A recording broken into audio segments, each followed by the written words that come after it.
everyone, so here we are at our lovely little setup. We have made some slight changes to what our original plan was with the young bird shed. I explained to you last time that we're going to have the big aviary across the bottom, the landing board across the top, and then just have the temporary one that pops on and off as and when we wanted it for obviously trap training.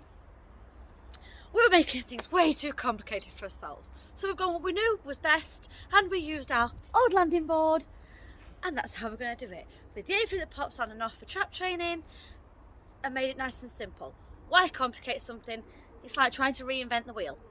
So let's take a look round. So that's the original landing board from this old loft.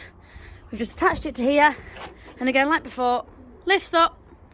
Obviously I've just got to sort out the legs, which is this piece of wood over here. From his last video, obviously a lot of you commented and said no, take the carpet out from under the flooring. So we did. There it is. Excuse the mess, this is all work in progress because this is all other projects we've had going on and this and other. Last time I was explaining to you about the ball system. Obviously we let the birds through that have got the 2 eggs that have been on the ball system, that were all paired, well, that had all been mated by RB.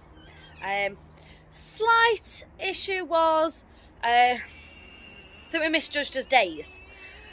Obviously we put the hens together with their cock birds that they were obviously going to pair to before we went to Blackpool, but then we didn't actually mate them to RB until we came back. So we think we got us days out a bit, because it ended up being that 2 of the hens, and if I just flip my camera around so you can, 2 of the hens in here, 777 at the top there, and Gold Ringer Girl in the 3rd one down here, both their eggs ended up being blank, but 78, in which he'd paired to and mated, hers were fertile. So what we've done to try and get some more out of him is that we've actually floated their eggs under navy in the other shed out there, which we're going to have a look at in a minute. This lovely pair here, these have got 2 eggs now. Can I have a look at your eggs, my dad? I know you. I know, my sweetheart. Can I have a look though? Look, 2 lovely little eggs under there. And then some of you might have seen from yesterday when I put a picture on of having a cuddle with my boy, and he's down here. And you're my baby. And you're my baby. I know. I'll have a cuddle with you in a minute though. Can I have a look at your eggs though first? I know. I'll have a cuddle with you. Just hang on.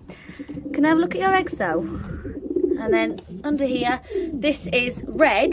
This is the hen from last year, year before, sorry, that ended up getting hawked and all the crop ripped open.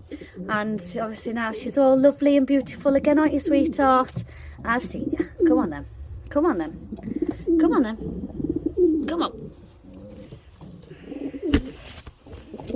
This silly boy here. Are you wanting a cuddle? Oh. I know. I know. Go on then, back in there. Go look after them eggs. And then, oops, if I just turn that round and hook that back on. Right, hook them back in.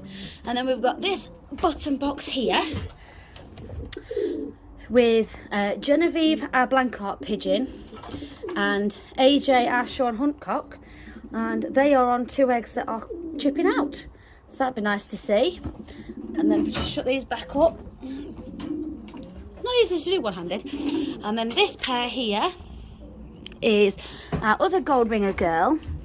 I know, my baby. Can I just look? 2 eggs chipping off, and that's with our Johnny McWhirter cock bird. So it'd be nice to see what comes out of them. Any darlings? The 2 Gold Ringer Girls we got from Neil Gibson to race as young birds in a gold ring race, which unfortunately her race got cancelled, but her one she went to and she didn't return until about 7 o'clock that evening. So let's go take a look out here. Look at it. Oh, we've got vents in. I forgot to point out we've got vents in now. 2 at the front there, 1 at the side there, and we've cut off all the excess boards that were sticking out, so it's all nice and clean now. Another vent that side, and then in here obviously we've got the flooring down. Get in. Here's our RB. kept him in here separate to make sure that he's keen to get on them girls. So obviously it vents on the inside, like that. I'm going to get some box perches on this wall. We've been in touch with the company that's going to sort us out with some box perches, which would be fantastic, because that would be nice to have all that wall full of perches there. I know, I'm going to put Girlie in with you in a minute. Yeah, so in a second I'll show you, I'll put Gold Ringer Girl in for her time with him. And then in here obviously is everybody else. And then down there, you can see, I'll have to show you properly. Hey babies, they've all been nest building, having a bit of fun. And just down here, look, is Navy. He sat on Alby's eggs that I like to say are both fertile. Yes. And then in the other side, I'll just take you and show you the other side. In here, we've got, that's a Johnny McWhirter cockbird there, and he's actually paired to our Grizzle. The old Grizzle hen we've got, she's not old, but it's how we have to define between them. And then in this nest down here, if I just climb in and show you, there's 3 eggs in there. And that's from our 2 Johnny McWhirter hens paired to the other Johnny McWhirter cockbird. So the randy little so-and-so has had 2 hens, and they actually had 4 eggs, 3 of which were fertile. And we have been given permission from the farmer next door to actually take down those trees there, which will help with the line of flight for the birds coming in. It'll give them a clear entrance into the landing board. Because like last time at the old setup, obviously the birds had to come in and swing round. They've basically got to do the same here, so it's nothing different to us anyway, because obviously they're going to be coming from this sort of direction, so they'll have to come in and swing round like before. Got a money spider on my hand, hope that's good things. So obviously, and these trees here are actually, let me flip camera around and show you. They're actually the other side of the wall in the farmer's field. So we had to get permission from him to see if we could actually cut them down before we could do anything. And so I spoke to him yesterday. He said, yeah, we can do it.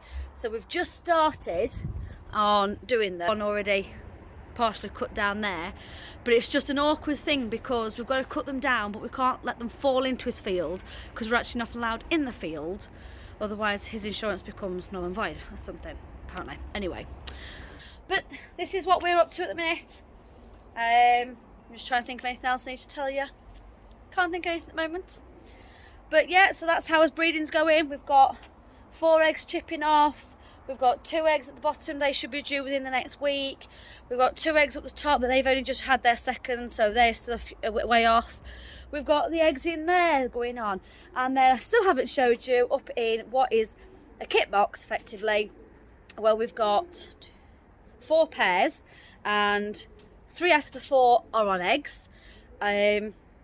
So lots going on. Like I say, we made that easier instead of complicating ourselves with it, because where this is, it doesn't get very much light. So as plan was, this, which is effectively a dog kennel run, we were going to use that as the aviary, and then across the top of that we were going to make that the landing board, and then have the pop on pop off aviary for trap training. That was so complicated. Why make it so complicated? This worked last time. It's worked, so why do it again? So, like I said, that's where we're at. But I have got, you can see it down there, that aviary just down here. Needs a couple of repairs on it, and then that's going on there. All happy days. So I hope that your breeding season is going how you want it to go, and not as complicated as ours. I have been looking for a courier as well, because I've got some pigeons I need to collect from Kent, but everybody seems to be either busy or what, I don't know. I've contacted about 7 or 8 and I've had nothing back from anybody as of yet, So fingers crossed I can get in touch with a courier to try and sort out getting these pigeons from Kent to us. If anybody knows of a courier that might be available, please let us know, because you know, I want to get them up here as soon as, because there are one-off race pigeons. So that's going to be exciting. So before I let you go, obviously I said about that I was going to put in our Golringer girl in with Arby.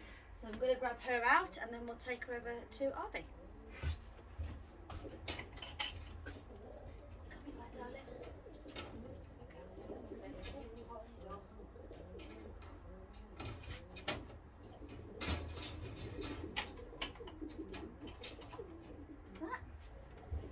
Right, so this is our Golringer girl. And we're going to take her over and put her in with Arby. Right, so we're in here with Arby, and I'm just going to let Golringer girl go. She's normally quite easy. She drops normally pretty straight away.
And that's it, job done. Now she'll go back in her box and then give it another half an hour and we'll probably put another one in with him then.